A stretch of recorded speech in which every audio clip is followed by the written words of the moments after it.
ఇంద్రः సోమం పిబతు క్షేమో అస్తు నః.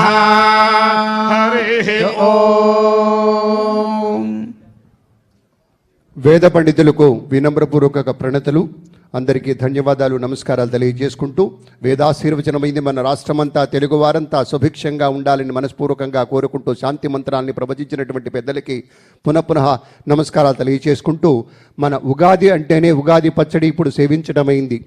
పెద్దలు ఒక మంత్రోచ్చారణమైంది, వేదనాదం పలికారు. ఆ వెంటనే మరొక ప్రత్యేకాంశం ఉంటుంది, పంచాంగ శ్రవణము. మనకి శ్రవణము పెద్దలు పద్మశ్రీ డాక్టర్ మాడుగుల నాగభూషణ శర్మ గారికి పఠనం, ఒక పద్మశ్రీ పురస్కార గ్రహీతగా, బృహత్ ద్విసహస్రావధానిగా బ్రహ్మశ్రీ డాక్టర్ మాడుగుల నాగభూషణ శర్మ గారు ఒక విశేషంగా అవధానం అనేటువంటి దానికి తెలుగునాట తిరుపతి వెంకట కవుల తరువాత మరింతగా ప్రాచుర్యంలోకి తీసుకొచ్చినటువంటి